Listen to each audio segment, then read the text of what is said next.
और एक सेमिनार जो मेरी लाइफ में मुझे मौका मिला था मैं अटेंड करूँ, मुंबई में हो रहा था। जब भी तकलीफ़ में हो इस वीडियो को देखे। हाँ, मैं एक गलत डिसीजन ले सकता था बहुत जल्दी, बट उसके बारे में बहुत बड़ी क्लैरिटी हुई है मुझे। Thanks to Sandeep sir, thanks to you guys. आप लोगों की वजह से इस वीडियो को मुझे फिर से देखने का मौका मिला। जब पहली बार देखा था एग्जैक्टली उसके जैसा ही फील हुआ, उससे कहीं गुना ज़्यादा अब सीखने का मौका मिला।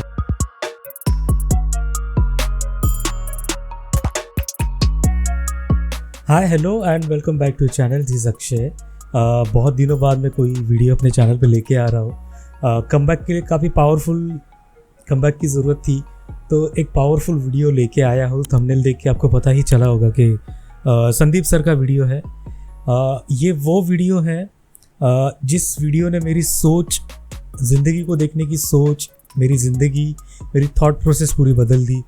ये वो वीडियो है जब प्रोफेसर डॉक्टर दिव्य कीर्ति सर संदीप सर के शो में आए थे।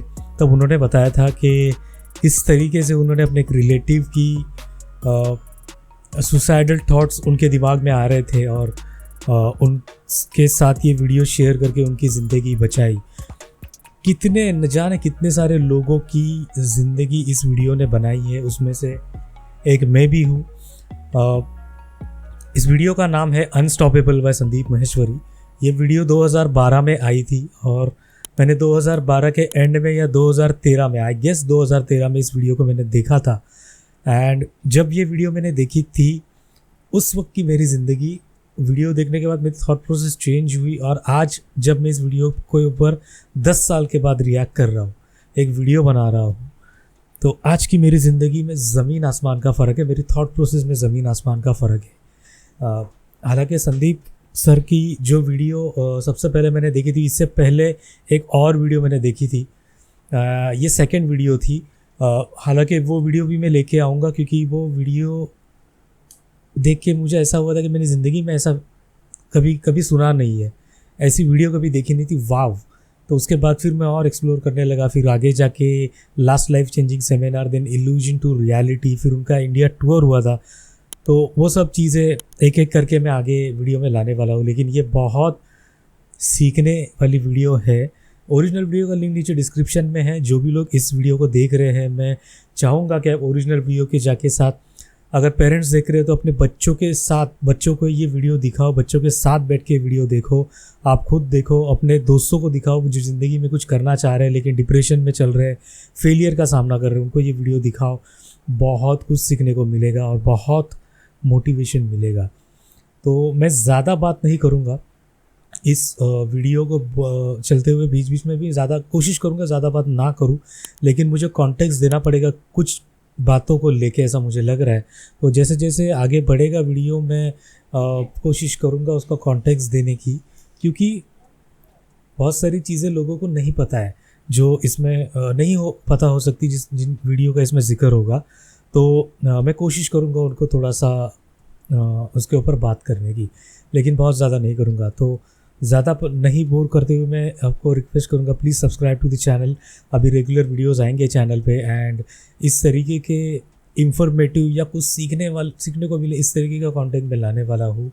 तो शुरुआत ही इस वीडियो से हो रही है। आप वीडियो को अगर आपने नहीं देखा तो प्लीज़ एंटायर वीडियो देखिए, फिर आपको पता चलेगा मैं किस चीज़ के बारे में बात करूँ, किस लेवल की वीडियो है ये। मैं ज़्यादा बात ना करते हम लोग आगे बढ़ते हैं and let's watch the video.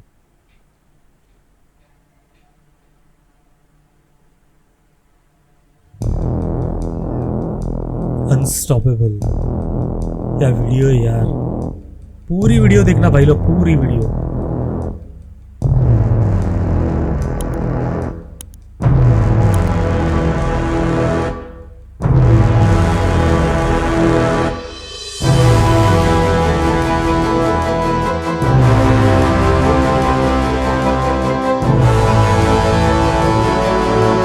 Please give an energetic and warm welcome to the one and only Sandeep Maheshwari.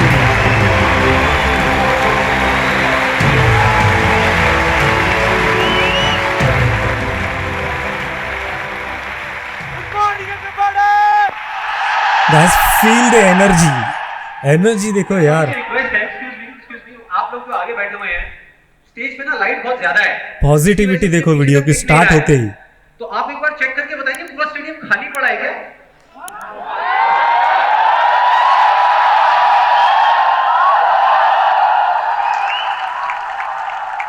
तो एक बार दोबारा ट्राई करते हैं थोड़ी और एनर्जी के साथ में। Good morning everybody, feel the energy. अब कुछ मजा आया। अब लग रहा है कि इस सेशन का नाम अनस्टॉपेबल है।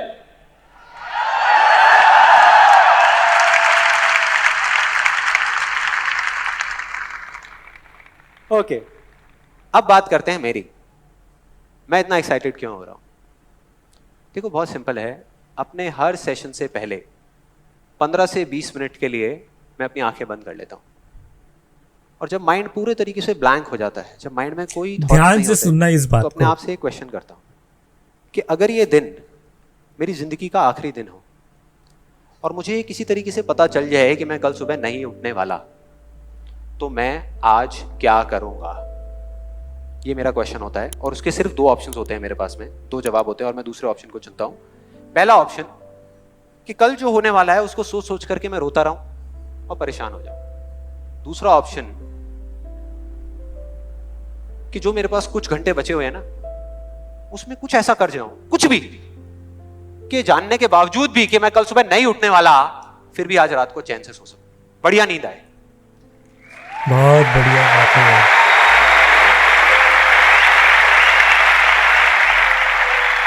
और इसीलिए आज यहां पर जो कुछ भी होने वाला है, जो कुछ भी, वो मेरे लिए सिर्फ एक सेशन नहीं है। जैसे जैसे सेशन आगे बढ़ेगा आपको समझ आएगा मैं बोल क्या रहा हूं। जैसे जैसे अब मैं आपको बताता हूं कि इस सेशन की शुरुआत कहां से हुई, कि मुझे इंस्पिरेशन कहां से मिली ये सेशन करने की। आज से 3 महीने पहले मेरे नाम से एक कुरियर आया ऑफिस में, और उस एनवेलप पे लिखा हुआ था the first life changing seminar of Sandeep Maheshwari.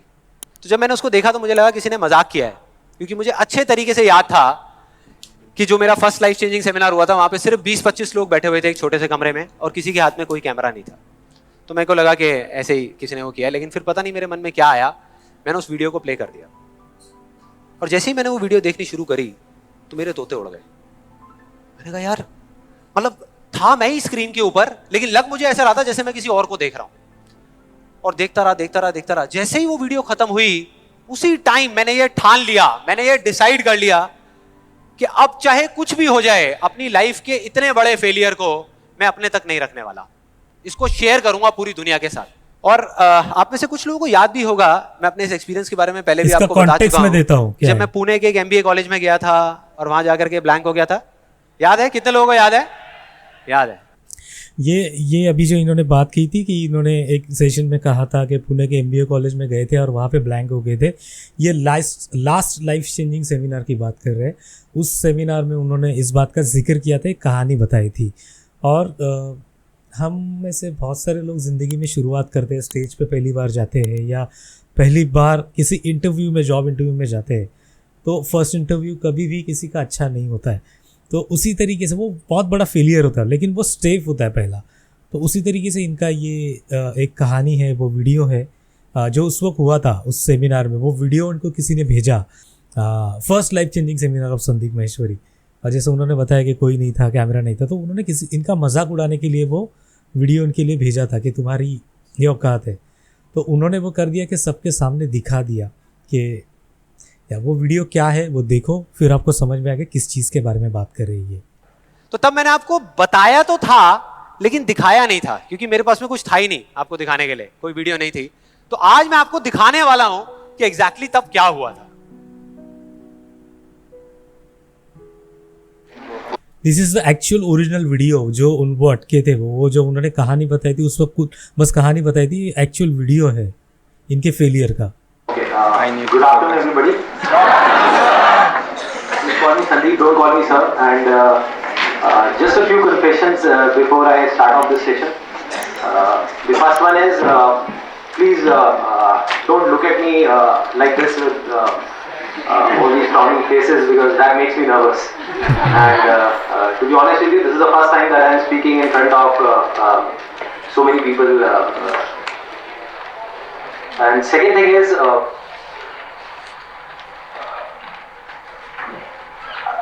I'll be not talking about the theory part of it. I'll actually focus more on the practical side of how I did whatever I did. Okay, the second confession, which I forgot. That is, to be honest with you, I can speak in English, but the problem is, you may understand what I am talking about, but I won't be able to understand what I am talking about. So it's better if I talk in Hindi. So, then, coming on to the point directly. बहुत nervous है. The secret of what I feel is of my success. By the way, he is the founder of Images Bazaar. जिन लोगों को images बाज़ार नहीं पता है, सिर्फ नाम सुना होगा, जिन्होंने नहीं सुना उनको बताओ. इमेजेस बाज़ार दुनिया की सबसे बड़ी वेबसाइट है इंडियन इमेजेस की. इंडियन जो भी हमारे फेस्टिवल्स है, इंडियन जो मॉडल्स है, वीडियोज़ एंड फोटोज़ की दुनिया की सबसे one of the biggest website है, जहाँ से एडवर्टीज़मेंट जो हम लोग देखते हैं न्यूज़पेपर में या वीडियोज़ जो हम लोग देखते हैं हमारे टेलीविज़न पे या अभी आजकल तो सोशल मीडिया उसके ऊपर, उसमें से 80 से 90% वीडियोस इनकी वेबसाइट से उठाई हुई होती है, वेबसाइट से खरीदी हुई होती है. He is a founder of images बाज़ार. जाके सर्च कर लेना इमेजेस बाज़ार, बाद में आपको पता चलेगा कि कितनी बड़ी वेबसाइट है. और उसके ये फाउंडर है और उसकी के बारे में ये स्पीच देने आए हैं. नर्वस हुए हैं, फर्स्ट टाइम है ना. Started my career, I think at the age of 13, and okay, so I'll come on Hindi. So nervous. I'm sorry. Blank. Yeah, so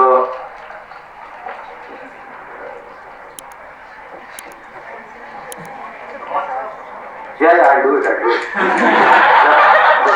Images बाज़ार स्टार्ट कर सकता हूँ तो ये भी कर सकता हूँ. So I think it's not that big a deal.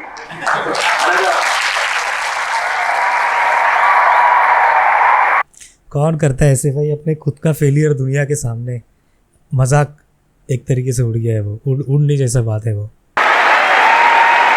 लोग है ना बड़ी बड़ी आते भाई, मैं पहली बार गया था, ऐसा बोल के आया, वैसा करके आया, ऐसा करके आया, लेकिन अपना फेलियर कोई नहीं बताता यार. बट पर्पस है इसके पीछे. आपने देखा मेरी क्या हालत हुई थी. आई थिंक सबका यही हाल होता है. Yes. जब वहाँ पे स्टेज पे जाते हैं, इतने सारे लोग सामने बैठे होते हैं, सबका यही होता है. तो जब मैंने ये वीडियो देखी तो मेरे दिमाग में सिर्फ एक ही चीज चल रही थी, सिर्फ एक, कि ऐसा क्यों हुआ कि मैं अपना इतना बड़ा मजाक उड़वाने के बाद भी बाज नहीं आया,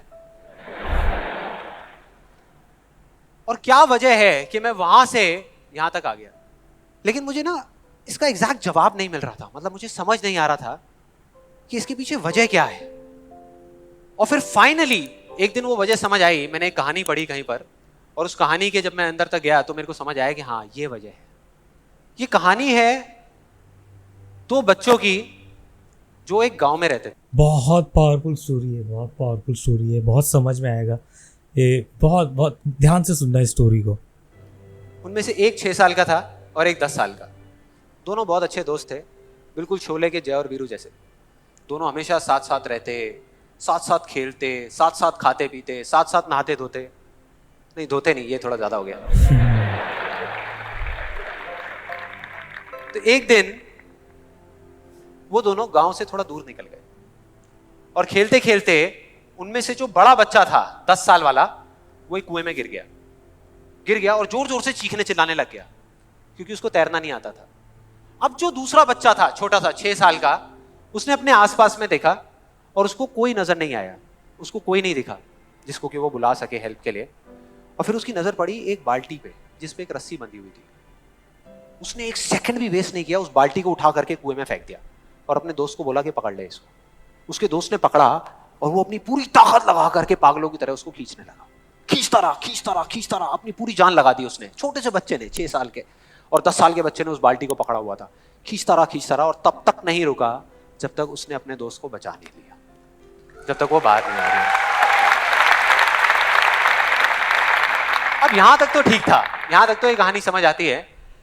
लेकिन हुआ क्या कि जैसे ही ये दो बच्चे जब दोनों एक हो गए, जब बाहर आए और आकर के गले मिल रहे, रो रहे और खुश हो रहे, एक तरफ से उनको डर भी लग रहा था। डर था कि अब गांव जाएंगे तो बहुत पिटाई होगी जब उनको बताएंगे कि ऐसे हम कुएं में गिर गए और ये सब चीजें हुई। लेकिन मजे की बात, ऐसा कुछ भी नहीं हुआ। वो जब गांव गए और जा करके उन्होंने अपने घर वालों को बताया, बाकी गांव वालों को बताया, तो किसी ने विश्वास नहीं किया, पूरे गांव वालों ने। और वो अपनी जगह बिल्कुल ठीक थे, क्योंकि उस बच्चे में इतनी ताकत भी नहीं थी कि वो एक बाल्टी पानी से भरी हुई वो उठा सके। तो इतने बड़े बच्चे को इतनी ऊपर खींचना तो बहुत दूर की बात है। लेकिन एक आदमी था उस गांव में, उसने विश्वास कर लिया। उनको सब रहीम चाचा कहते थे, उस गांव के सबसे समझदार बुजुर्गों में से एक। और सबको लगा कि यार ये कभी झूठ नहीं बोलते, अगर ये कह रहे हैं तो जरूर कोई ना कोई बात होगी, कोई ना कोई वजह होगी जिस वजह से ऐसा कह रहे हैं। और फिर सारे गांव वाले इकट्ठे होकर के उनके पास में गए और जा करके बोले कि देखो जी, हमें तो कुछ समझ आ नहीं रहा, आप ही बता दो कि ऐसा कैसे हो सकता है। तो उनको हंसी आ गई। वो बोले कि यार इसमें मैं क्या बताऊं, वो बच्चा बता तो रहा है उसने कैसे किया। बाल्टी को उठा करके कुएं में फेंका, उसके दोस्त ने बाल्टी को पकड़ा, उसने रस्सी को खींचा और अपने दोस्त को बचा लिया। तो आपको पता तो है उसने कैसे किया, बच्चा बता तो रहा है, इसमें मैं क्या बताऊं। तो सारे गांव वाले उनकी शक्ल देख रहे। फिर कुछ देर बाद वो बोले कि सवाल ये नहीं है कि वो छोटा सा बच्चा ये कैसे कर पाया, सवाल ये है कि वो ये क्यों कर पाया, कि उसके अंदर इतनी ताकत कहां से आई। और बोले इसका सिर्फ एक जवाब है, सिर्फ एक, कि जिस वक्त उस बच्चे ने ये किया, उस टाइम पे उस जगह पर दूर दूर तक कोई नहीं था उस बच्चे को ये बताने वाला कि तू ये नहीं कर सकता।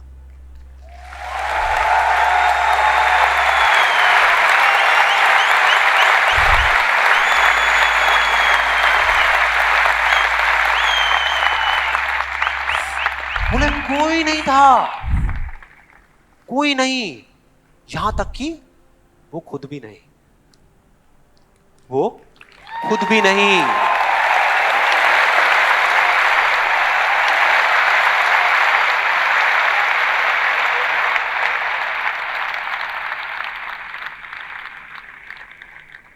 अब मैं आप लोगों से पूछता हूं कि अगर कुछ ऐसा हो जाए, अगर आपको भी उस बच्चे की तरह किसी की आवाज सुनाई ना दे जो आवाजें आपको रोकती है, ना किसी और की ना अपनी, तो क्या होगा? मजा आ जाएगा, राइट? उस बच्चे की तरह आपको भी कोई नहीं रोक पाएगा। You will be unstoppable, right? Yes और नो? यस और नो? यस और नो? थियोरेटिकली तो ये बात बहुत अच्छी लग रही है सुनने में, लेकिन अगर हम प्रैक्टिकली देखें तो सिर्फ यस बोलने से काम नहीं चलने वाला। ये आप सबको भी पता है और मुझे भी पता है। ये जो अनस्टॉपेबल बनने वाला काम है, उसके लिए क्या करना पड़ेगा? 2 दीवारें तोड़नी पड़ेगी। 2 दीवारें, पहली बनी है दूसरों की आवाज की, कि आपके ऊपर दूसरों की आवाजों का असर होना बंद हो जाए, और दूसरी आपकी खुद की आवाज। ये ज्यादा बड़ी दीवार है। तो अब देखते हैं कि इस पहली दीवार को कैसे तोड़ना है।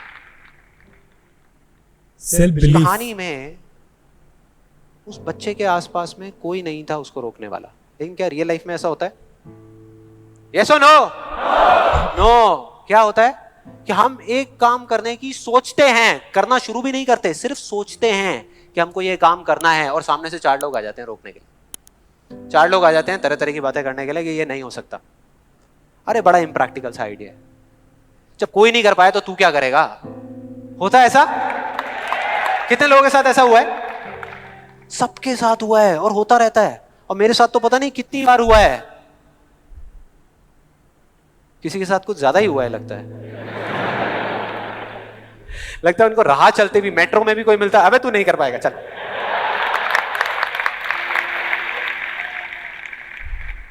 तो अब सवाल ये उठता है कि ऐसे में हम क्या करें? ऐसे में जो ऐसी बातें आपको बोल रहे हैं, ना तो आप उनका मुंह बंद कर सकते हो, ना अपने कान बंद कर सकते हो। करेक्ट है।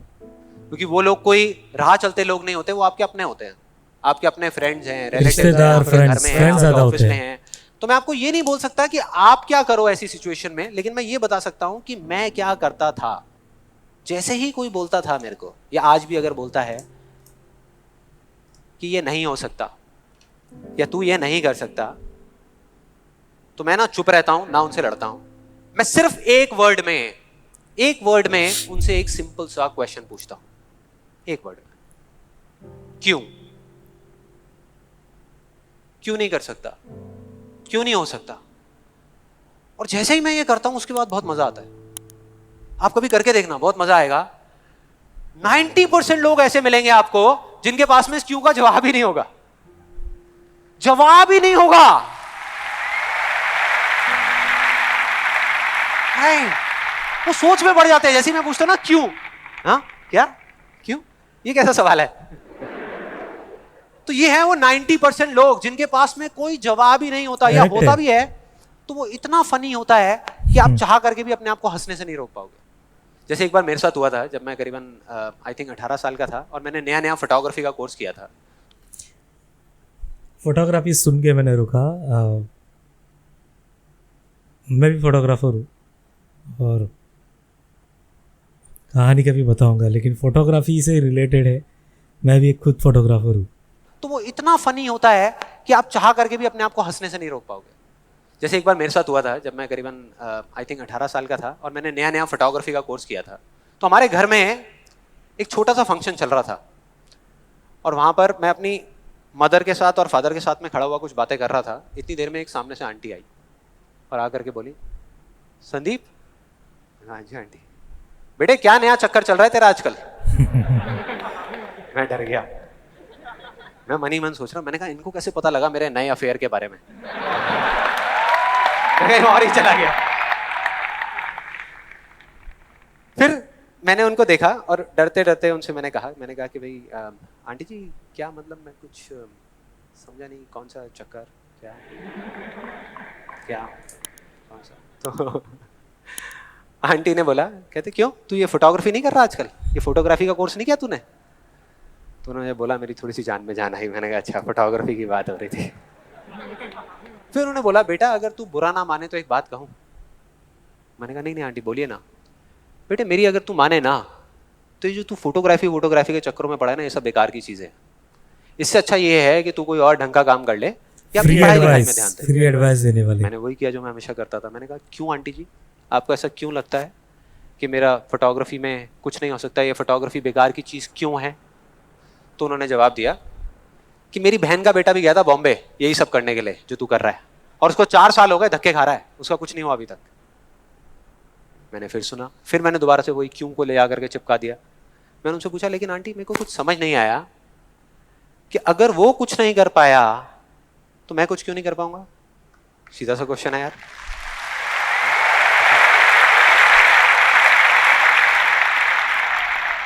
वो थोड़ी सी इरिटेट हो गई, लेकिन उसके बाद जो उन्होंने बोला, उस दिन मेरा कम से कम 10 किलो खून बढ़ गया होगा हंसते हंसते। उन्होंने गुस्से से मेरे से पूछा, कहते तेरे कितने % आए थे 12th में।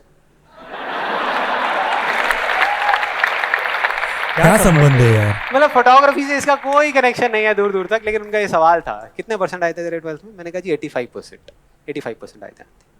फिर उन्होंने एक अजीब सा एक्सप्रेशन दिया, मेरे को ऐसे देखा जैसे कि मेरे से बड़ा बेवकूफ इस पूरी दुनिया में कोई नहीं है, और बोली उसके 92% आए थे।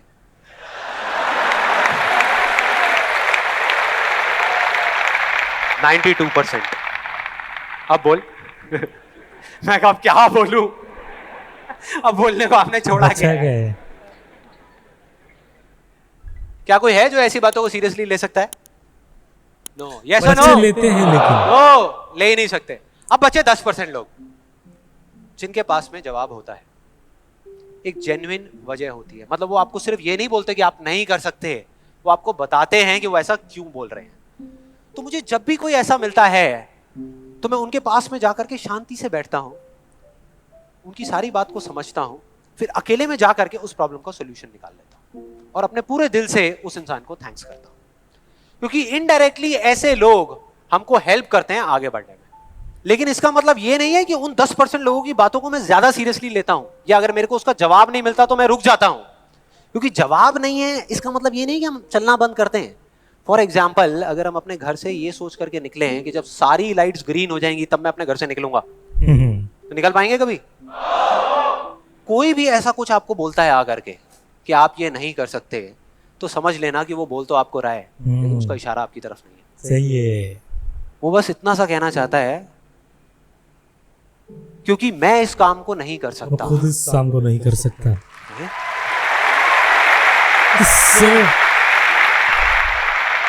वो बस इतना सा कहना चाहता है क्योंकि मैं इस काम को नहीं कर सकता, या मुझे नहीं पता कि इस काम को कैसे करना है, इसलिए मुझे लगता है कि इस पूरी दुनिया में कोई भी नहीं कर सकता।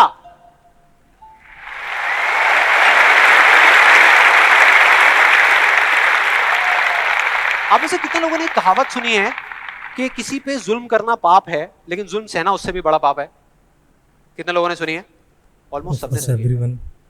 बिल्कुल इसी तरह से, बिल्कुल इसी तरह से कोई इंसान अगर जिंदगी में कुछ करना चाहता है ना, या कुछ बनना चाहता है, तो उसको जा करके ये बोलना कि तू ये नहीं कर सकता, उसकी हिम्मत को तोड़ना, उसकी उम्मीद को तोड़ना एक बहुत बड़ा पाप है। क्योंकि कई बार कुछ लोगों के पास में सिर्फ एक उम्मीद होती है और कुछ भी नहीं, लेकिन वहीं दूसरी तरफ किसी को इतना हक देना कि वो आ करके आपके सामने खड़ा हो जाए और आपको कुछ भी बोलता रहे, आपकी उम्मीद को तोड़ दे, आपकी हिम्मत को तोड़ दे, और आप चुपचाप खड़े खड़े उसको देखते रहो, कुछ भी ना कहो, कुछ भी ना करो, ये उससे भी बड़ा पाप है।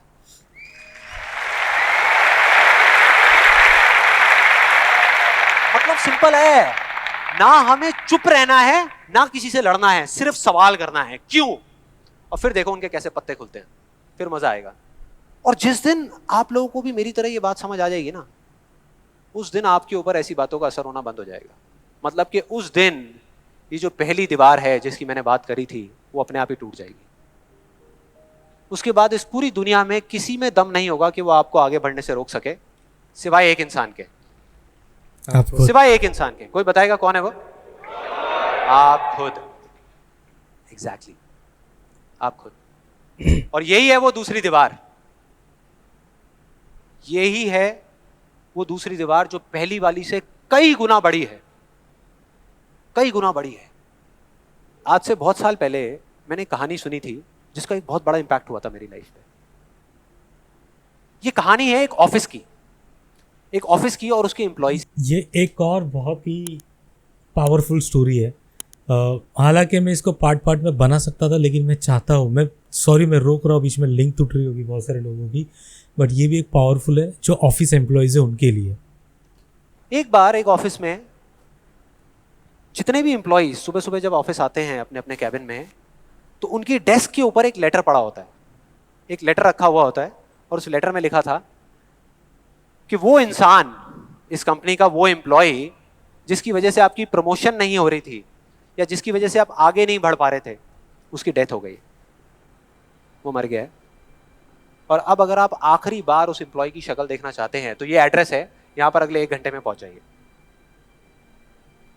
जैसे ही उस एड्रेस पे गए तो वहां पर एक कॉफिन पड़ा हुआ था। कॉफिन होता है, उसको जब लोगों ने दूर से देखा तो एक तरफ तो सबको दुख हो रहा था, बुरा लग रहा था कि यार ये नहीं होना चाहिए था, और दूसरी तरफ से उनको थोड़ी बहुत खुशी भी हो रही थी कि चलो अच्छा है, मेरी रास्ते का जो सबसे बड़ा पत्थर था वो हट गया। लेकिन फिर एक एक करके जैसे ही वो लोग उस कॉफिन के पास गए और जा करके उन्होंने उस एम्प्लॉय की शक्ल देखी उस कॉफिन के अंदर, तो उन्हें खुद पे शर्म आने लगी, क्योंकि उस कॉफिन में कोई नहीं था, सिर्फ एक शीशा था, एक मिरर था जिसमें उनकी खुद की शक्ल दिख रही थी।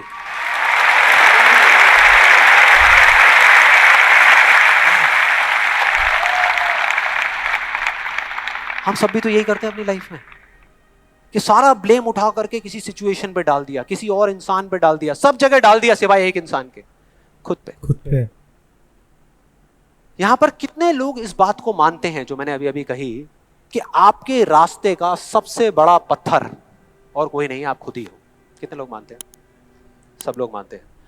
लेकिन एक चीज और है यहां पर बहुत मजेदार, कि कोई भी इंसान, कोई भी, चाहे वो आप हो, चाहे मैं हूं, चाहे कोई भी है, वो जान करके अपने रास्ते का पत्थर क्यों बनेगा? अपना ही नुकसान क्यों करेगा? अपना ही दुश्मन क्यों बनेगा? फॉर एग्जाम्पल, अगर अभी मैं यहां पर थोड़ी सी लकड़ियां इकट्ठी करके आग लगा दूं और आप लोगों से रिक्वेस्ट करूं कि यार प्लीज मेरी खातिर 5 मिनट के लिए आ करके इस आग में जल जाओ। 5 मिनट के लिए कुछ नहीं होगा, मैं गारंटी दे रहा हूं, आपको बिल्कुल भी दर्द नहीं होगा, बहुत मजा आएगा। कितने लोग तैयार हैं यहां पर आने के लिए? कितने लोग तैयार हैं? हाँ, जो 1-2 लोग हाथ ऊपर उठा रहे हैं ना, उनको लग रहा है कि मैं भुट्टा सेकने की बात कर रहा हूं। भाई साहब, आपको सेकने की बात हो रही है उस आग में। कोई नहीं आएगा, कोई नहीं आएगा। क्यों? क्योंकि कोई भी इंसान हो, वो जानबूझ करके अपना नुकसान कभी नहीं करेगा, कभी भी नहीं करेगा।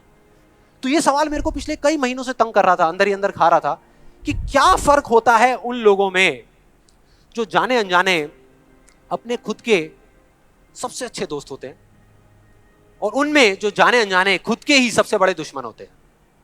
और फाइनली पिछले महीने मेरे को जवाब मिल गया, सब कुछ समझ आ गया कि क्या फर्क है।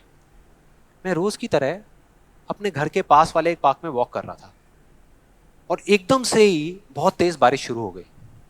बारिश होने लगी एकदम तेज, तो मैंने इमीडिएटली अपने हाथ ऐसे रखे ताकि मेरे चश्मे पे पानी ना आए, और जा करके सीधा एक शेड के नीचे चला गया। उसके कुछ सेकंड्स के अंदर अंदर उस शेड के नीचे और भी बहुत सारे लोग इकट्ठे हो गए।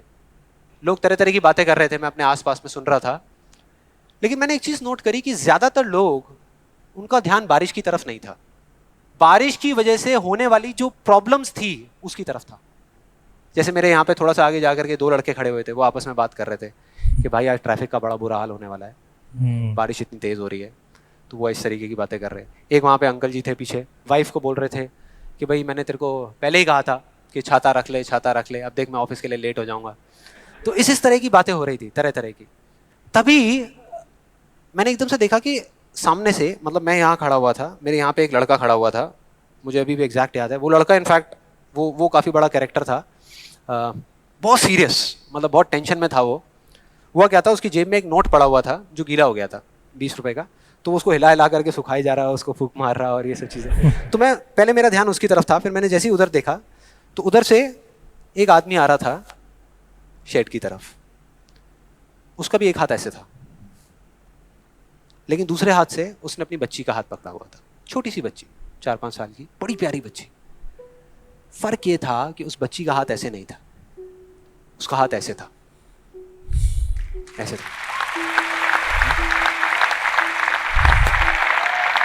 और वो बच्ची बड़ी प्यारी प्यारी हरकतें कर रही थी। मैंने देखा वहां से, ऐसे उसका हाथ था, बार बार उस पर पानी की बूंदें गिर रही, वो इकट्ठा कर रही और पी रही, इकट्ठा कर रही और पी रही, इकट्ठा कर रही और पी रही। तो जैसे ही वो शेड के पास आए, मैं थोड़ा सा साइड हो गया। तो इधर वो मेरे नोट सुखाने की मशीन थी, इधर मैं सोच रहा था अपने भी नोट निकाल के दे दूं, भाई ये भी सुखा दे।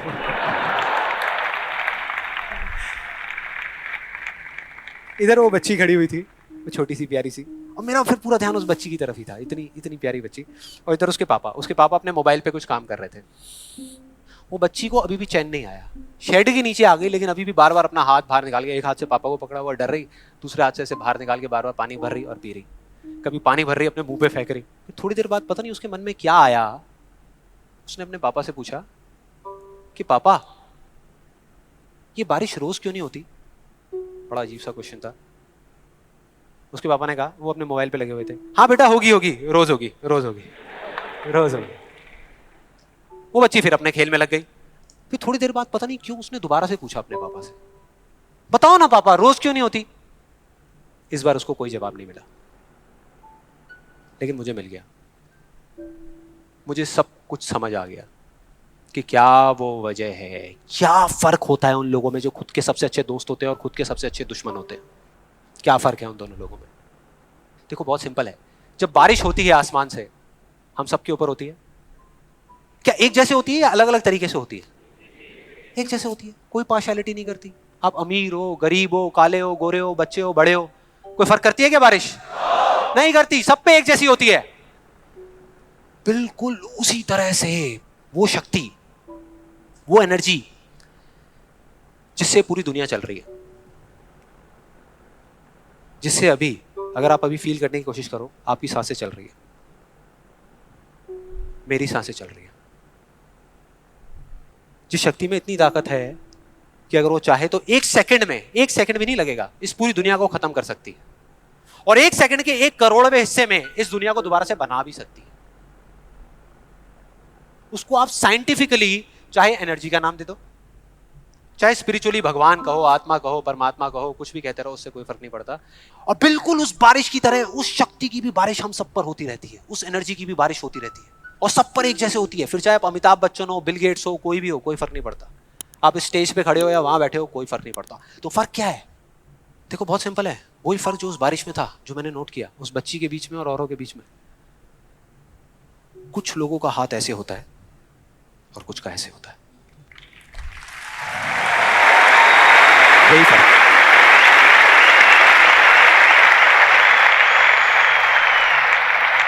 जिनका ऐसे होता है वो बारिश उन पर होती तो है लेकिन छू करके बह जाती है, चली जाती है, उनके अंदर तक नहीं जा पाती, अपना काम नहीं कर पाती।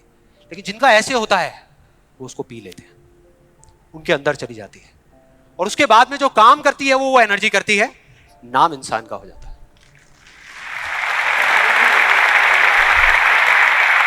नाम हो जाता है कि वो कर रहा है, वो कर रहा है, वो कर रहा है। अरे कौन कर रहा है? वही एनर्जी पीछे से काम कर रही है।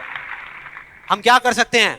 अगर मैं आपको कहूं कि हमारी बॉडी के जितने भी फंक्शंस हैं उसमें से 99% फंक्शन से ज्यादा ऐसे हैं, डाइजेशन से लेकर के, ब्रीदिंग से लेकर के, ये सारी चीजें जो हम कंट्रोल नहीं करते, जो हमारे कंट्रोल में है ही नहीं। 1% चीजें हम कंट्रोल करते हैं और 100% क्रेडिट ले जाते हैं।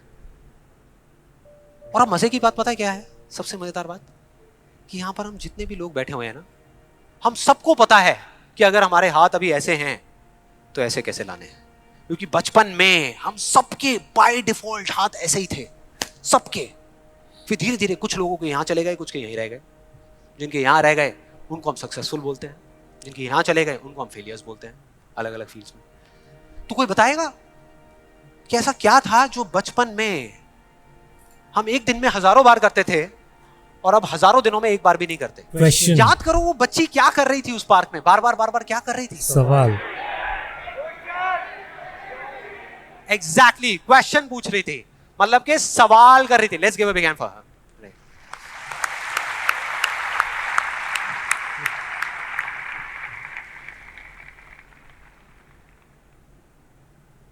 सवाल। ऐसा क्यों होता है? हम ऐसा क्यों करते हैं? बताओ ना पापा, हम ऐसा क्यों करते हैं? कोई जवाब नहीं मिला, हमने सवाल पूछने बंद कर दिए। आज हमारे पास में टाइम ही नहीं है कि एक दिन में कुछ सेकंड्स के लिए रुक करके हम अपने आप से पूछें कि भाई जो मैं कर रहा हूं वो कर क्यों रहा हूं? पता ही नहीं है, ध्यान ही नहीं है उस तरफ। और जब तक उस तरफ ध्यान नहीं होगा कुछ नहीं होगा। और सिर्फ उस पर विश्वास मत करो जो मैं बोल रहा हूं, हिस्ट्री को उठा करके देख लो। कोई भी इंसान किसी भी फील्ड में अगर सक्सेसफुल हुआ है तो उसमें और बाकी लोगों में क्या फर्क था? क्या वो दूसरों से ज्यादा इंटेलिजेंट था? क्या उनके पास दूसरों से ज्यादा जवाब होते हैं? यस और नो? नो। उनके पास में दूसरों से ज्यादा अच्छे सवाल होते हैं। हर चीज में एक ही सवाल कि अगर ये दुनिया ऐसी है तो ऐसी क्यों है, और क्यों मैं इस दुनिया को बदल नहीं सकता? अगर पूरी दुनिया मुझे ये कहती है, मेरे घर वाले मुझे कहते हैं कि मेरी तो किस्मत ही खराब है, मेरी हाथ की लकीरों में ही कमी है, तो क्यों मैं अपनी हाथ की लकीरों को नहीं बदल सकता? हर चीज में एक ही सवाल। यार ये बहुत लंबे समय बाद मैं भी देख रहा हूँ वीडियो एंड बहुत सी चीज़ें रिलेट हो रही है एंड काफ़ी सारे, जैसे मैंने बोला, नया कुछ सीखने का मौका मिलता है और भी बहुत सारी चीज़ें अभी क्लियर हो रही है इतने टाइम देखने के बाद जो चल रहा है वो।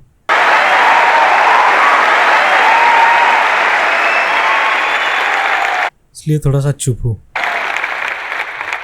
और दूसरी तरफ किसी फेलियर के पास चले जाओ, उनके पास आपको सिर्फ जवाब मिलेंगे, सवाल एक भी नहीं। सिर्फ एक्सक्यूजेस मिलेंगे, सिर्फ बहाने मिलेंगे, बस। सवाल पूछ ही नहीं रहे तो जवाब मिलेगा कहां से? कहां से मिलेगा? मिल ही नहीं सकता। तो मैं क्या कह रहा हूं कि लाइफ में आप जो कुछ भी कर रहे हो, जो भी, उससे कोई फर्क नहीं पड़ता, लेकिन अगर आपके पास में इस क्यों का बिल्कुल क्लियर जवाब है तो उस काम को आप पूरे विश्वास के साथ कर रहे हो। और अगर इस क्यों का जवाब ही नहीं है तो आप सिर्फ उस काम को अंधविश्वास पे कर रहे हो, जो आज नहीं तो कल टूटेगा ही टूटेगा। फॉर एग्जाम्पल, मैं आपको एक रियल लाइफ एग्जाम्पल से बताता हूँ। क्या कभी आप लोगों के साथ ऐसा कुछ हुआ है कि घर में कोई बड़ा सा फंक्शन चल रहा हो, जैसे किसी की शादी हो रही हो और वहाँ पे कोई रिलेटिव बीमार हो गया? हुआ है? कितने लोगों के साथ हुआ है ऐसा? हुआ है। तो ऐसे में क्या होता है? क्या होता है? जैसे ही एक किसी की तबीयत खराब होती है तो बाकी लोग क्या करते हैं? डॉक्टर बन जाते हैं, अपनी अपनी राय देते हैं आकर के। घरेलू मेरी नुस्खे। फैमिली में भी एग्जैक्टली बिल्कुल ऐसा ही हुआ था। मेरी एक कजिन सिस्टर की शादी थी और मेरे एक अंकल आए हुए थे अब्रॉड से। उनकी तबीयत खराब हो गई, उनको बुखार हो गया, और जैसे ही एक एक करके सब लोगों को पता लगा तो सब लोग आए और आ करके अपने अपने आइडियाज देने लगे। एक आंटी जी आई काढ़ा बना करके, अपना अदरक का, तुलसी का, शहद का वो काढ़ा बना करके, बेटा ये पी लो, 2 घंटे में ठीक हो जाओगे, बुखार अभी उतर जाएगा, बहुत पुराना नुस्खा है। उसके बाद में एक अंकल आए, बड़े फनी, वो आ करके उन्होंने ऐसे उनके सर पे हाथ रखा, गर्म हो रहे हैं। फिर उन्होंने कहा कुछ नहीं है, इनको ठंडी बर्फ की पट्टियां कर दो, अभी सारा बुखार उतर जाएगा। ऐसे सब तरह तरह के लोग आ रहे थे, तरह तरह के, और अपने अपने आइडियाज दे रहे थे। सबको पूरा विश्वास था कि ये करने से वो ठीक हो जाएंगे, उनका बुखार उतर जाएगा। लेकिन इसका बिल्कुल उल्टा हुआ। अगले दिन सुबह उनका बुखार कम होने की बजाय और बढ़ गया, तेज हो गया। और अब ऐसे में बड़ा मजा आता है कि जो लोग जितना ज्यादा कॉन्फिडेंट थे ना अपने नुस्खे को लेकर के, वो उतना ही पीछे हट गए। उनका जवाब था कि भाई मैं तो कल ही कह रही थी कि डॉक्टर को बुला लो, किसी ने मेरी सुनी नहीं। डॉक्टर आया, वहां पे आ करके उसने पूरा चेकअप किया, कुछ टेस्ट बताए, शाम तक रिपोर्ट्स आई और पता लगा कि उनको मलेरिया था। डॉक्टर को जैसे ही पता लगा उसने कुछ दवाई दी और अगले कुछ दिनों में वो बिल्कुल ठीक हो गए। तो क्या फर्क था डॉक्टर में और बाकी लोगों में? डॉक्टर ने कुछ भी करने से पहले, मतलब कि अपना इलाज शुरू करने से पहले, कोई भी नुस्खा बताने से पहले ये पता लगाया कि उनको बुखार क्यों हुआ, रीजन। और बाकी किसी ने ये पता लगाना जरूरी ही नहीं समझा कि उनको बुखार हुआ क्यों। डॉक्टर को पता था कि उस बीमारी का कॉज क्या है, उसकी जड़ क्या है, उसकी वजह क्या है, और इस वजह से उसको पूरा विश्वास था कि मैं ये दवाई दूंगा और वो ठीक हो जाएंगे। बाकी सब जो कह रहे थे कि हमको विश्वास है, उनको सिर्फ अंधविश्वास था कि वो ठीक हो जाएंगे, वो विश्वास नहीं था।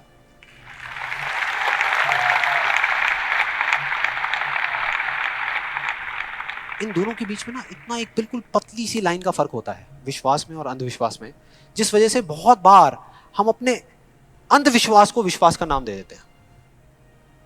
और इसका आज की डेट में सबसे बड़ा एग्जाम्पल, सबसे बड़ा, वो है लॉ ऑफ अट्रैक्शन। सुना है यहाँ पे? कितने लोगों ने सुना है लॉ ऑफ अट्रैक्शन के बारे में? सॉरी फिर से रोक रहा हूँ। लॉ ऑफ अट्रैक्शन की बात है, ये वीडियो 2012 की है। उस वक्त, उससे पहले लॉ ऑफ अट्रैक्शन की वीडियोस बहुत चल रहे थे, एंड मैंने भी वो वीडियो देखी है। एंड उस वक्त, उस पल के लिए मुझे विश्वास हुआ था कि यार ऐसा अगर हो सकता है तो बहुत सही है और होना भी चाहिए। एंड सोच में पड़ गया था, लेकिन बाद में फिर वो छूट गया। फिर जब इस वीडियो में सर ने क्लियर किया, उसके बाद पूरा क्लियर हो गया वो बहुत बड़ा अंधविश्वास था। वो क्या था, सुनिए। ऑलमोस्ट सबने सुना है। अब ये बहुत मजेदार है, लॉ ऑफ अट्रैक्शन। मुझे बहुत लोग मिल चुके हैं, मतलब काफी लोग मिले हैं जो आ करके मुझसे पूछते हैं कि भाई आपके हिसाब से आपको क्या लगता है कि लॉ ऑफ अट्रैक्शन काम करता है या नहीं करता? तो मेरा सिंपल सा जवाब होता है कि अगर आप मेरा जवाब चाहते हो तो जवाब है हाँ, कि ये काम करता है। साइंटिफिकली जिसको बोलते हैं law of cause and effect, और स्पिरिचुअली जिसको बोलते हैं लॉ ऑफ कर्मा, ये उसके ऊपर बेस्ड है। तो इसमें कोई शक नहीं है कि ये काम करता है, लेकिन वैसे नहीं जैसे कि कुछ लोग अपनी बुक्स के थ्रू और वीडियोस के थ्रू इसके बारे में बता रहे हैं, वैसे नहीं। आप में से कितने लोगों ने वीडियो देखी है? बहुत सारे लोगों ने देखी है, तो आप शायद समझ जाएंगे। बाकी लोगों के लिए मैं थोड़ी एक्टिंग करके दिखाता हूँ अपना, वो थोड़ा फिरंगी स्टाइल में, वो जो डबिंग करके बोलते हैं ना, ये बिल्कुल एक अलादीन के चिराग जैसा है।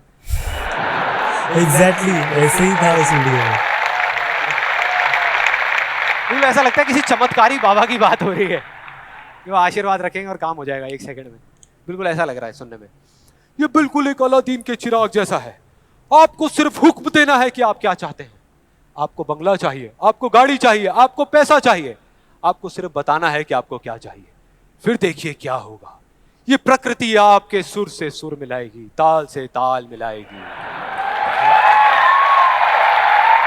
ये वीडियो मैंने सुना है और ये एग्जैक्टली इस तरीके के ही दावे किए गए हैं उसमें कि आप बस मांगते रहो आपको मिलता है। और कई सारे लोग उसमें दिखाए गए कि हमने जो सोचा था वो हमको मिल गया, हम वो सोचते रहते थे हमको मिल गया, वो एग्जैक्टली वही चीज़ मिली जो हम लोग सोच रहे थे। और उसके बाद बड़ा मजा आता है, एक बंदा आता है वहां पे उस वीडियो में, वो आकर के कहता है अच्छा इतना आसान है। यस, ऐसा है उस वीडियो 3 में। लड़कियों के साथ डेट पे जाना चाहता हूँ, 3 लड़कियों के साथ। और उसको बोलते हैं, उसको जवाब मिलता है उस लॉ ऑफ अट्रैक्शन वाले लोगों से, आपको कुछ भी नहीं करना, आपको सिर्फ एक पेंटिंग बनानी है। अपनी एक पेंटिंग बनाइए जिसमें आप बैठे हैं और साथ में 3 लड़कियां बैठी है, और फिर देखिए क्या होता है। और वो बंदा पेंटिंग बनाता है। उसके कुछ दिन बाद किसी चमत्कार की वजह से वो लड़का एक पार्क में बैठा होता है, उसके आसपास में 3 लड़कियां बैठी होती हैं और उसमें से एक लड़की उसको अंगूर खिला रही होती है। भाई क्या है ये, दिखाया गया था इस वीडियो में। क्या है ये? अगर मजाक नहीं है तो आप में से कितने लोगों ने ये ट्राई किया? मैं लॉ ऑफ अट्रैक्शन की बात कर रहा हूँ, 3 लड़कियों के साथ डेट पे जाने की बात नहीं कर रहा हूँ। लॉ ऑफ अट्रैक्शन के बारे में ही बात करें सर। ऐसे पता नहीं कितने एग्जाम्पल सक्सेस के लिए कि आज मुझे इतने मार्क्स है या मैं पास हो जाऊँ वगैरह, ऐसा सोचा है लेकिन वो नहीं हुआ। हैं उस बुक में, उस वीडियोस में। एक सबसे फनी एग्जाम्पल जो बहुत लोग ट्राई कर रहे हैं, आई एम श्योर यहाँ पे भी बहुत लोगों ने ट्राई किया होगा, कार पार्किंग का। उसमें एक आदमी बोलता है, मैं जब अपने घर से निकलता हूँ तो मैं सोचता हूँ कि वो गाड़ी की जो पार्किंग है वो मेरे लिए खाली पड़ी होगी, और मैं जैसे ही जाता हूँ मजाक है पार्किंग वो, मेरे लिए खाली पड़ी मजाक होती है है और वो मैं जा वीडियो करके है। अपनी गाड़ी लगा देता हूँ। क्या कमाल है यार। देखो कई बार मुझे 1-2 मिनट वेट भी करना पड़ता है, लेकिन फिर वो जगह अपने आप मेरे लिए खाली हो जाती है। मैं क्या करता हूं, मैं सिर्फ सोचता हूं वो जगह मेरे लिए खाली। कमाल है यार। हाँ, बढ़िया लग रहा है ना, सुनने में अच्छा लगता है। ये सारी बातें सबको अच्छी लगती है, किसको नहीं लगेंगी? सच बताओ, मुझे भी अच्छी लगेंगी सुनने में, बुरी किसको लगेगी? कि सोचना शुरू कर दो और गाड़ियों की पार्किंग मिलनी शुरू हो जाएगी। ये आई एम श्योर बहुत लोगों ने ट्राई किया होगा। कितने लोगों ने ट्राई किया है? आपके हिसाब से काम करता है ये? अच्छा, एक सवाल है, हमेशा करता है या कभी कभी करता है? कभी कभी करता है। लेकिन फिर वो एक लॉ कैसे हुआ? लॉ उसे कहते हैं जो एक ही कंडीशन में अगर सेम कॉज हो तो उसका सेम इफेक्ट आना चाहिए, उसको लॉ कहते हैं। सिंपल है, करेक्ट है। भैया अगर कंडीशन सेम है, आप एक ही जमीन पे 2 बीज बोओगे आम के, तो दोनों आम के पेड़ ही बनेंगे, एक एप्पल का पेड़ नहीं बन सकता। सीधा सा फंडा है। तो इसका मतलब कहीं ना कहीं कुछ कंफ्यूजन है, कुछ गड़बड़ है। तो मैं एक बहुत बड़ा यहाँ पर एक कमिटमेंट करने वाला हूँ, एक बहुत बड़ा चैलेंज करने वाला हूँ इन वीडियोस के अंदर। मेरा ओपन चैलेंज है उन लोगों को जिन्होंने ये बुक लिखी है, 2012 की बात है। वीडियोस बनाई है, क्योंकि उनसे ज्यादा कौन जानता है इस लॉ के बारे में? अभी तक किसी ने चैलेंज वो क्या एक्सेप्ट कह नहीं रहे किया हैं, है। वो समझते हैं कि वो क्या कह रहे हैं। तो मेरा ओपन चैलेंज है कि हम एक शर्त लगाते हैं, इस दुनिया में कहीं पर भी एक पार्किंग लॉट चूज करेंगे जो थोड़ा सा बिजी रहता हो, और वहां पर वो एक स्पॉट आइडेंटिफाई करेंगे, पार्किंग का स्पॉट, और अपने लॉ ऑफ अट्रैक्शन की पूरी पावर लगाएंगे। लगा सकते हैं, क्या दिक्कत है? सोचना ही तो है। सोचते रहेंगे, फील करते रहेंगे, मेरे को ये जगह मिलेगी मिलेगी मिलेगी। करो। जिस दिन उनको वो जगह मिल गई, मेरा एक कमिटमेंट है और मैं ये ओपन चैलेंज कर रहा हूं, उनको मैं 1 लाख रुपए दूंगा। और जिस दिन नहीं मिली, उन्हें मुझे सिर्फ 10,000 रुपए देने हैं, सिर्फ 10,000। मतलब 1 का 10। कुछ लोगों का दिमाग चलना शुरू हो गया, अबे ये बढ़िया यार, मैं जा रहा हूं, मैं आ रहा हूं इस चैलेंज के लिए। कितने लोगों को लगता है कि वो आएंगे, इस चैलेंज को एक्सेप्ट करेंगे? कितने लोगों को लगता है? 10 साल हो गए सर, कोई नहीं आया। नहीं आएंगे, वो नहीं आएंगे, वो आ ही नहीं सकते, क्योंकि उन्हें भी पता है कि सच क्या है और झूठ क्या है। वो सब अच्छे तरीके से इस बात को जानते हैं, क्योंकि मैं जिस लॉ के बेसिस पे बात कर रहा हूं, मैं कोई थियोरेटिकल कॉन्सेप्चुअल बात नहीं कर रहा, मैं बात कर रहा हूं लॉ ऑफ प्रोबेबिलिटी के बेस पे, जिसके बेस पे इस दुनिया के सारे कैसीनोस चल रहे हैं। एक बिजी पार्किंग है 100 गाड़ियों की, उनको उस स्पॉट पे पार्किंग मिलने की प्रोबेबिलिटी क्या है? 1:100, एग्जैक्टली 1%। उनको नहीं मिलने की क्या है? 99:100। मतलब यहां पर एक बहुत बड़ा मैसेज है। जरूरी नहीं है जो बातें सुनने में अच्छी लग रही है वो एक्चुअल में अच्छी हो। यहां किसी ने बैंक लोन लिया हुआ है? किसी ने कोई बैंक लोन लिया हुआ है? हाँ, तो जो आपने बैंक लोन लिया हुआ है, आपकी मंथली EMI जाती होंगी बैंक को, इंस्टॉलमेंट जाती होंगी, जाती हैं। तो अब मैं आपको दो ऑप्शंस देने वाला हूं, दो ऑप्शंस, आप बताना आपको सुनने में कौन सा ऑप्शन ज्यादा अच्छा लग रहा है। पहला ऑप्शन कि आप जो काम कर रहे हो उसको पूरा दिल से करो, दिन रात करो, खूब काम करके जो आप पैसा कमाते हो उससे वो इंस्टॉलमेंट्स पे कर दो। दूसरा ऑप्शन है कि आपको ये सोचना है कि बैंक अपना जो लोन है वो माफ कर देगा और अपना पैसा वापस मांगना बंद कर देगा, और रातों रात कहीं से आपके कोई दूर के अंकल आपको 25-25 हजार रुपए महीने के चेक भेजना शुरू कर देंगे। कौन सा ऑप्शन ज्यादा अच्छा लग रहा है सुनने में, पहला या दूसरा? दूसरा। यही वजह है, इसी वजह से ये सब हो रहा है। वो जो झूठ बोल रहे हैं ना, उनकी कोई गलती नहीं है, वो ही बोल रहे हैं जो लोग सुनना चाहते हैं, और वो नहीं जो सच है, क्योंकि सच बहुत कम लोग सुनना चाहते हैं। इस वजह से सारी चीजें हो रही हैं।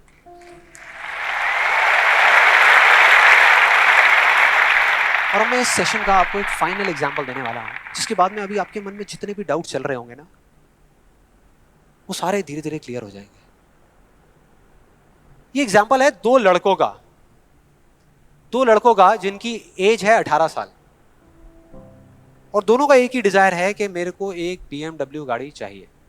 दोनों का यही है, और अगले 10 साल के अंदर अंदर चाहिए। बस तरीका थोड़ा सा अलग अलग है। जो पहला लड़का है, उसने क्या किया, अपना एक गोल सेट किया। उसने एक अपनी डायरी में लिख दिया, पोस्टर्स ला करके उस गाड़ी के अपने घर में लगा दिए जगह जगह पर। 24 घंटे उस गाड़ी के बारे में सोचने लग गया कि ये गाड़ी मुझे चाहिए चाहिए चाहिए। रोज रात को बैठ करके फील करता कि मेरे को गाड़ी मिल गई है, आवाजें निकालता, जू जू जू ये वो, और करते करते ब्रेक मार रहा है, ये कर रहा है, वो कर रहा है। एक्चुअल में नहीं मिली है, इमेजिन कर रहा है, फील करने की कोशिश कर रहा है, उस गाड़ी को एक्सपीरियंस करने की कोशिश कर रहा है, क्योंकि ऐसा बहुत बुक्स में लिखा हुआ है। लॉ ऑफ अट्रैक्शन में भी यही बताया गया है। यस और नो? Yes yes. अब इसको करने से क्या हो रहा था, पहले उसकी सिर्फ एक विश थी, एक चाह थी कि हाँ मेरे को ये गाड़ी मिल जाए, नहीं भी मिले तो कोई फर्क नहीं पड़ता, लेकिन अब उसका वो बर्निंग डिजायर बन गया। अब उसको गाड़ी हर हालत में चाहिए ही चाहिए अगले 10 साल में। अब आप में से कुछ लोग सोच लो कि आप में से कितने लोगों ने मेरा इल्यूजन टू रियलिटी वाला सेशन देखा है? आप सोच लो कि यार आपने इल्यूजन टू रियलिटी में भी तो यही बात करी है, बहुत पावरफुल है, और आप खुद ही उसके अगेंस्ट बोल रहे हो। लग रहा है कुछ लोगों को, लग रहा है ऐसा लग रहा है? नहीं, ऐसी बात नहीं है उसमें। मैंने क्या कहा था आपको अभी थोड़ी देर पहले कि विश्वास और अंधविश्वास में सिर्फ एक पतली सी लाइन का फर्क होता है, इधर कुछ और इधर कुछ और। अगर आप ध्यान से मेरी जितनी भी वीडियोस देखोगे या आज तक मैंने जो कुछ भी कहा उसको देखोगे, तो मैंने किस चीज के बारे में बात करी है? किसी चीज को हासिल करने के बारे में, गाड़ियों के बारे में, पैसे के बारे में, बंगले के बारे में, या किसी काम पे फोकस करने के बारे में? काम पे फोकस करने के बारे में। काम पे फोकस करने के बारे में, चीज के बारे में नहीं। मतलब इस टेक्निक में कोई कमी नहीं है। इस टेक्निक को यूज जो लोग कर रहे हैं 90% वो गलत तरीके से कर रहे हैं, जिस वजह से प्रॉब्लम्स क्रिएट हो रही है। अब दूसरे लड़के की बात करते हैं, उसमें और इसमें क्या फर्क था। दूसरा जो लड़का था उसका भी डिजायर था कि मुझे ये गाड़ी चाहिए, बस एक छोटा सा फर्क था। उसने एक सवाल पूछ लिया अपने आप से, उसने एक सवाल पूछ लिया अपने आप से कि मुझे ये गाड़ी क्यों चाहिए, क्यों चाहिए। अब ये काम ना बड़ा बोरिंग लगता है सुनने में कि यार क्यों चाहिए, ये सोचने की क्या जरूरत है, सीधा गाड़ी लो ना, शॉर्टकट फटाफट। लेकिन नहीं, उसने ऐसा नहीं किया, उसने गलती नहीं करी, उसने पूछ लिया। और जब हम सवाल पूछते हैं तो क्या होता है, जवाब मिलता है। यस, जवाब मिलता है, और उसको मिल गया। जवाब ये था कि मैं ये गाड़ी इसलिए चाहता हूं क्योंकि मैं अपने फ्रेंड्स को, अपने रिलेटिव्स को, इस पूरी दुनिया को ये प्रूव करना चाहता हूं कि मैं भी सक्सेसफुल हो सकता हूं। दुनिया को दिखाना है।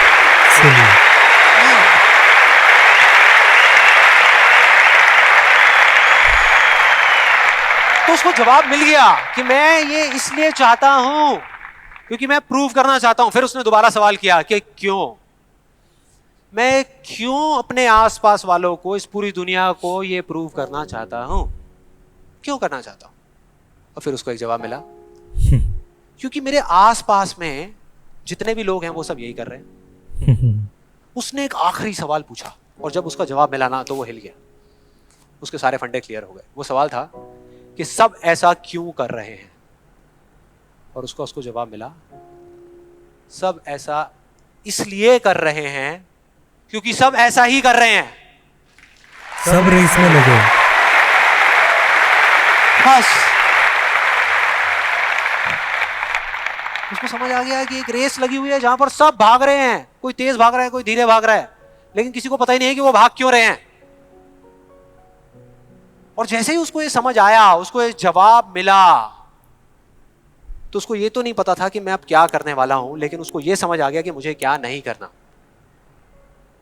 उसने डिसाइड कर लिया उसी टाइम, उसी मोमेंट में ये डिसाइड कर लिया कि मुझे नहीं बनना इस रैट रेस का हिस्सा, मुझे नहीं प्रूव करना किसी को कुछ भी, मुझे नहीं चाहिए कोई गाड़ी वाड़ी। अब मैं वो करूंगा जो मेरा दिल कहता है, जो मेरे अंदर की आवाज है। बाढ़ में गई दुनिया। और जैसे ही उसको ये अंदर से उसकी आवाज आई कि मुझे ये चीज करनी है, तो वो जवाब उसके अंदर से ही निकल करके आ गया। और उसको जवाब मिला कि 3 साल पहले वो सबसे ज्यादा क्लोज इस पूरी दुनिया में अपने फादर के था, अपने पापा के, और दोनों का रिलेशन एक बाप बेटे का कम और एक दोस्त का ज्यादा था। उसके पापा की एक छोटी सी हैंडीक्राफ्ट की दुकान थी दिल्ली में, और वो क्या करते थे, छोटे छोटे गांव में जाते और जा करके वहां के कारीगरों से कुछ सामान लेकर के आते और अपनी दुकान में बेचते। ये उनका काम था। एक बार वो एक गांव में जा रहे थे तो उनका बेटा भी उनके साथ चला गया। ये लड़का उनके साथ चला गया क्योंकि उसकी छुट्टियां चल रही थी, और दोनों उस गांव में एक ढाबे पे बैठ करके, शाम का टाइम था, खाना खा रहे थे। खाते खाते एकदम से उसके फादर के यहाँ पे दर्द उठा, लेफ्ट साइड में दर्द होना शुरू हो गया, और उस लड़के ने एक सेकंड भी नहीं लगाया, फटाफट से अपने फादर को लेकर के एक पास के हॉस्पिटल में चला गया। वहां जाकर के जो डॉक्टर्स थे उस गांव के हॉस्पिटल के, उन्होंने कहा कि आप इनको जल्दी से जल्दी किसी बड़े हॉस्पिटल में ले जाओ, टाइम नहीं है। लेकिन वो बड़ा हॉस्पिटल उस गांव से 3 घंटे की दूरी पे था, और जब वो वहां पहुंचा और उसके फादर को इमरजेंसी वार्ड में लेकर के गए, तब तक सब ठीक था। लेकिन उसके 10 मिनट बाद डॉक्टर्स आए और आकर के उन्होंने बोला, वी आर सॉरी, अगर आप 15 मिनट पहले आ जाते तो हम कुछ कर सकते थे। 15 मिनट पहले। अब जैसे ही इस लड़के के साथ ये हुआ था तो बिल्कुल सुन्न हो गया था, मुंह से एक वर्ड बाहर नहीं आ रहा था, उसको समझ ही नहीं आ रहा था कि मैं क्या बोलूं, क्या सोचूं। उसने ऐसा कुछ सोचा ही नहीं था, एकदम से हो गया, एकदम से हो गया। और उसके काफी देर बाद जाकर के, उसके 5-10 मिनट बाद जाकर के उसके अंदर से एक चीख निकली थी, एक अजीब सी बात निकली थी जो उसको उस टाइम पे नहीं समझ आई थी कि ये बड़े डॉक्टर्स बड़े शहरों के बड़े हॉस्पिटल्स में ही क्यों होते हैं, छोटे छोटे गांव में क्यों नहीं होते।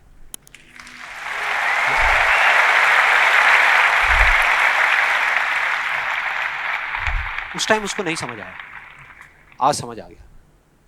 उसको समझ आ गया कि मेरे साथ ऐसा क्यों हुआ था, जिससे कि मैं एक डॉक्टर बनूं और जा करके छोटे छोटे हॉस्पिटल्स में काम करूं, ना कि एक गाड़ी खरीदूं।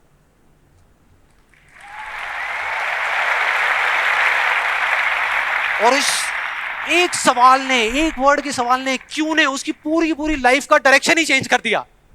जहां एक तरफ उससे एक दिन में 1 घंटा भी पढ़ाई नहीं होती थी, अब वो दिन में 12-12 घंटे पढ़ने लगा। उसके कुछ साल बाद वो एक हार्ट सर्जन बन गया और जा करके कुछ बड़े हॉस्पिटल्स में बड़े डॉक्टर्स को असिस्ट करने के बाद में छोटे छोटे गांव में चला गया। ये थी उस दूसरे लड़के की कहानी।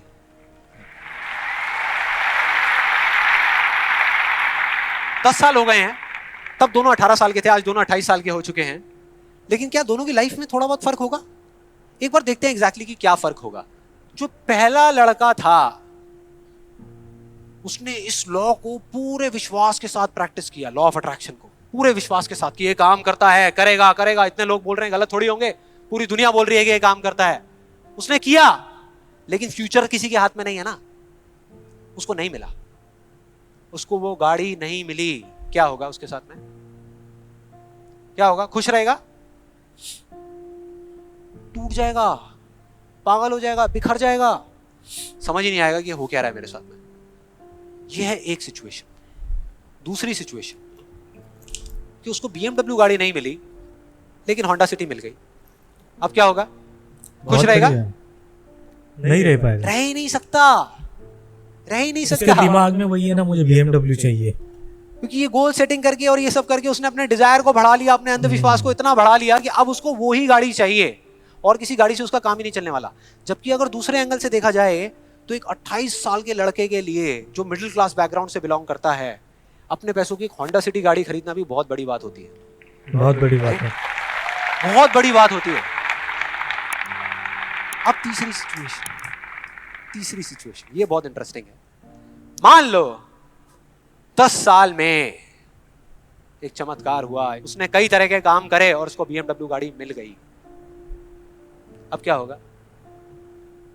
खुश रहेगा, सेटिस्फाइड हो जाएगा अपनी लाइफ से, बैठ जाएगा आराम से, हाँ मिल गई, यही तो चाहिए था, मिल गया, हो गया काम, भूख और बढ़ेगी, लाइफ बढ़िया हो जाएगी उसकी, उसका लालच और बढ़ जाएगा, भूख बढ़ जाएगी उसकी, उसका अंधविश्वास और बढ़ जाएगा। वो कहेगा कि अगर इस लॉ ऑफ अट्रैक्शन को प्रैक्टिस करके मुझे 10 साल में ये गाड़ी मिल सकती है तो अगले 5 साल में एक इतना बड़ा घर क्यों नहीं मिल सकता? यस और नो? मतलब कि उसको सब कुछ मिल चुका होगा लेकिन वो उसको छोड़ करके फ्यूचर के अंदर किसी और चीज को पकड़ लेगा। सब कुछ होने के बाद भी वो फ्यूचर में जिएगा और उसकी हालत बिल्कुल एक ऐसे खरगोश के जैसी हो जाएगी जिसके सर के सामने किसी ने डंडा लगा करके गाजर को टांग दिया। इमेजिन करो कैसा होगा वो खरगोश, जो उस गाजर को देख तो सकता है, बिल्कुल उसकी आंखों के सामने है, उसको खाने के लिए भाग भी सकता है लेकिन कभी खा नहीं सकता, मरते दम तक सिर्फ भाग सकता है, खा नहीं सकता। क्योंकि उसकी जो खुशी है वो उस काम में नहीं है जो वो काम कर रहा है, किसी चीज में है, बाहर है, उसके अंदर नहीं है। अब देखते हैं दूसरे लड़के को। ये बहुत इंटरेस्टिंग है कि इस दूसरे लड़के का क्या होगा। 10 साल हो गए, वो छोटे छोटे गांव में जा करके अपना काम कर रहा है और पहली सिचुएशन, उसको गाड़ी नहीं मिली, BMW गाड़ी उसको चाहिए थी 10 साल पहले लेकिन आज नहीं मिली, तो क्या होगा? क्या होगा? खुश रहेगा। उसकी खुशी किसी गाड़ी में नहीं है, किसी चीज में नहीं है, उसके काम में है। कल जो मिलने वाला है उसमें नहीं है, आज जो वो कर रहा है उसमें है।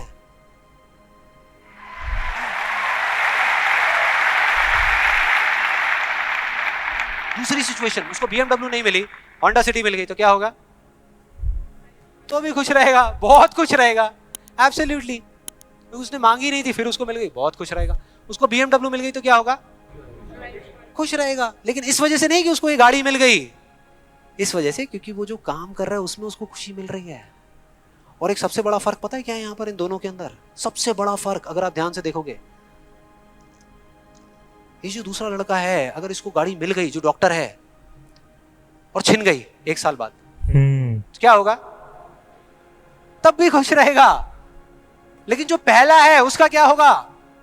अरे वो सिर्फ डर में जिएगा, वो सिर्फ डर में जिएगा। जो है उसको खोने का डर, जो मैं चाहता हूं उसके ना मिलने का डर, 24 घंटे सिर्फ डर।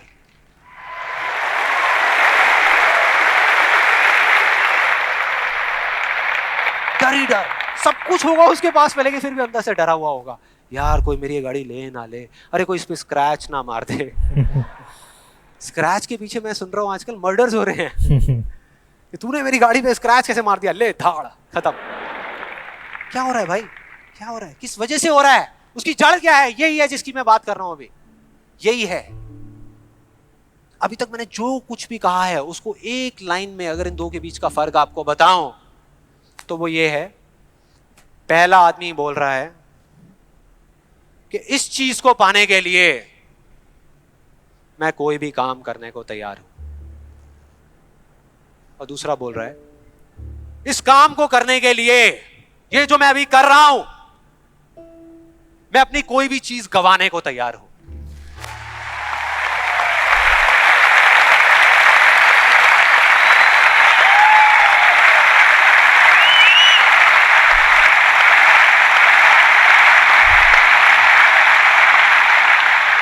बहुत बड़ी चीज़ क्लियर हुई है अभी बहुत बड़ी चीज़। हो सकता था मैं अपनी ज़िंदगी की एक और फिर से गलती कर सकता था। बहुत सही वक्त पे मैंने ये वीडियो फिर से देखी एंड थैंक्स सर ये एक बहुत बड़ी चीज़ क्लियर होगी मुझे। Thank you so much. एक की जिंदगी का मकसद है, जो पहला है पाना, हासिल करना, उस चीज पे कब्जा करना किसी भी तरीके से, बस वो चीज मेरे हाथ में आ जाए। फिर चाहे इसके लिए उसको धर्म के रास्ते पे चलना पड़े या अधर्म के, वो चलेगा। उसको सही काम करना पड़े या गलत करना पड़े, वो करेगा। लेकिन दूसरा, उसके लिए अपने अंदर की आवाज को सुन करके, अपने अंदर की मतलब कि अपने दिल की आवाज को सुन करके किया गया कर्म ही इस दुनिया का सबसे बड़ा धर्म है।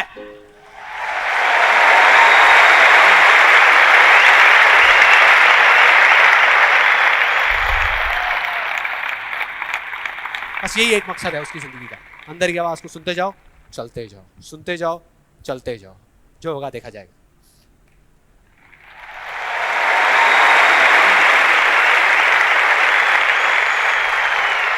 और इस गलत फहमी में मत रहना कि जो पहला है उसको दूसरे से ज्यादा मिलेगा। ये सोचना भी मत। जो पहला है ना, उसको चाहे कितना भी मिल जाए, कितनी भी चीजें मिल जाए, कितना भी कुछ हो उसके पास में, लेकिन उसमें और एक भिखारी में कोई फर्क नहीं है। कोई फर्क नहीं है। दोनों का सिर्फ एक काम है, मांगना। मांगना। तो अगर उसको मिला भी, पहले वाले को अगर मिला भी, तो बस इतना ही मिलेगा जितना वो मांग सकता है या जहां तक वो सोच सकता है, उससे ज्यादा नहीं मिल सकता। लेकिन जो दूसरा है,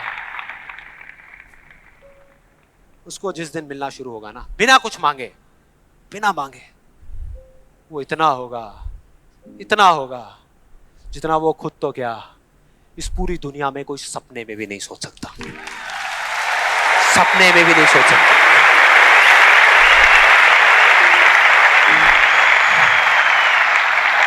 और इसका जो मैं आपको बोल रहा हूं, एक जीता जागता एग्जाम्पल आपके सामने खड़ा है।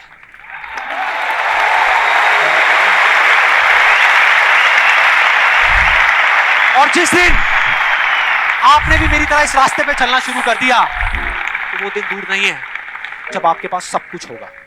आपके आस पास में जो आपको चाहिए उससे बहुत ज्यादा होगा, सब कुछ होगा, लेकिन फिर भी अपना कुछ भी खोने का डर नहीं होगा। चला जाए, चला जाए, चला जाए, ये जाए, वो जाए, कुछ भी जाए, कोई डर नहीं है। और ये डर नाम की दीमक है ना, जो लोगों की आंखों में दिखती है, जो अंदर ही अंदर लोगों को खोखला कर रही है, वो आपके अंदर जाना तो दूर, आपको छू भी नहीं पाएगी, छू भी नहीं पाएगी। You'll be fearless! ना जीने का लालच, ना मरने का डर। जो करोगे यहां से करोगे।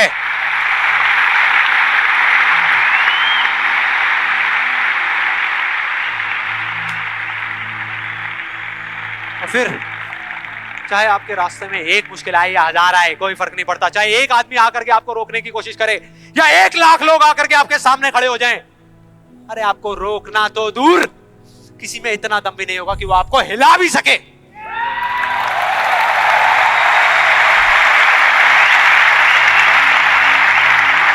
क्योंकि उस दिन आप पर खुद उसका हाथ होगा।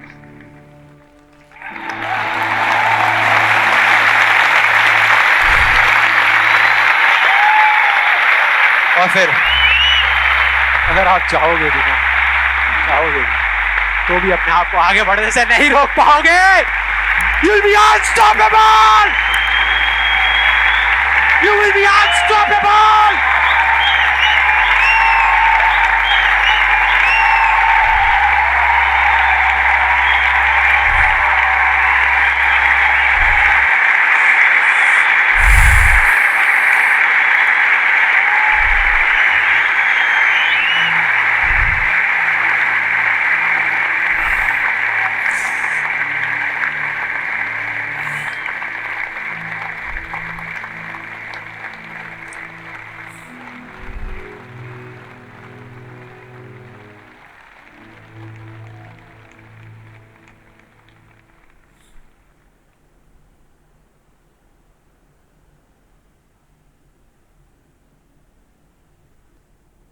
My God, after so long time and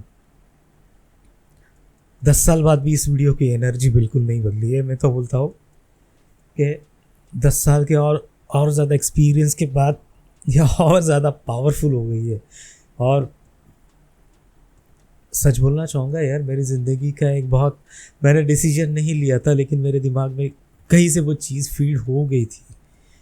disclose नहीं करना चाहूँगा वो चीज़, लेकिन बहुत बड़ी चीज़ क्लियर हो गई, बहुत बड़ी चीज़ क्लियर हो गई। देखा, मैंने कहा था ना यार, ये मेरा काफ़ी जगह पे ऐसा थोड़ा सा इमोशनल भर के आया था, बट मैंने कंट्रोल करने की कोशिश की इन फ्रंट ऑफ कैमरा। तो आज भी इस वीडियो की पावर उतनी ही है एंड इसमें कुछ कॉन्टेक्स्ट देने थे मुझे, बीच बीच में 1-2 दिए मैंने, बाकी के नहीं दे पाया बिकॉज मैं बह रहा था। ये इस not only just this video, Sandeep sir की बहुत सारी वीडियोज़ है जो पुरानी, जो मैंने इनिशियल लेवल पे देखना शुरू किया था, वो वीडियोस जब भी देखता हूँ मुझे हमेशा नया कुछ सीखने को मिलता है। इतनी बार देखिए, मैं जब भी ज़िंदगी में तकलीफ़ में आता हूँ, प्रॉब्लम में आता हूँ ना, मैं इन वीडियोस को देखता हूँ और बहुत कॉन्फिडेंस मिलता है, बहुत कुछ सीखने को, बहुत सारी चीज़ों की क्लैरिटी मिलती है, रास्ता दिखता है हमेशा। तो इस वीडियो की अभी भी उतनी पावर है, इट इज़ सो पावरफुल। बिना देखे, बिना रुके देखना है तो इनकी ओरिजिनल वीडियो के लिंक में मैं ब्लैंक नहीं हुआ, आई एम ओवरवेलमिंग बिकॉज कुछ सीधे अभी भी मेरी ज़िंदगी में चल रहा है। I am not fully settled in my life, अभी भी बहुत सफ़र कर रहा हूँ, डिसीजन लेने में अभी भी बहुत तकलीफ़ होती है। लेकिन हाँ, मैं एक गलत डिसीजन ले सकता था बहुत जल्दी, बट उसके बारे में बहुत बड़ी क्लैरिटी हुई है मुझे, thanks to Sandeep sir, thanks to you guys. आप लोगों की वजह से इस वीडियो को मुझे फिर से देखने का मौका मिला, इस तरीके से देखने का मौका मिला। एंड जब पहली बार देखा था एग्जैक्टली उसके जैसा ही फील हुआ, उससे कहीं गुना ज़्यादा अब सीखने का मौका मिला, क्योंकि ज़िंदगी बढ़ती है, वैसे बहुत सी चीज़ें नई नई होती रहती हैं, तो सीखने का मौका मिला एंड बहुत कुछ क्लियर हुआ। आई होप आपको भी वीडियो अच्छा लगा हो। जैसे कि मैंने लॉ ऑफ अट्रैक्शन के बारे में बोला, लॉ ऑफ अट्रैक्शन की वीडियो उस टाइम पे भी मुझे किसी ने दिखाए थे, ऑफकोर्स मेरे भाई ने दिखाए थे। एंड शुरुआत में मैं भी बोलता था कि हाँ ये काम करता है, बट बाद में क्लियर हुआ कि ऐसा कैसे हो सकता है यार, बिना कुछ किए बस क्योंकि एक चीज़ है ना, उस वक्त एग्ज़ाम्स में मार्क्स नहीं मिलते थे उतने, फेल होता था मैं बहुत बार यार एग्ज़ाम में। तो वही है, तो मेहनत कर, अगर मैं बिना स्टडी किए बस एग्ज़ाम में जाके बैठूँ, ये सोचते बैठूँ कि मेरे को अच्छे मार्क्स छोड़ो पास हो जाऊँगा, कैसे पास हो जाऊँगा, कैसे पॉसिबल है? प्रैक्टिकली नहीं पॉसिबल ना वो। I have to work hard for it, और उसके बाद में मैं एक्सपेक्ट कर सकता हूँ कि यस मुझे इतने मार्क्स आएंगे या नहीं आएंगे।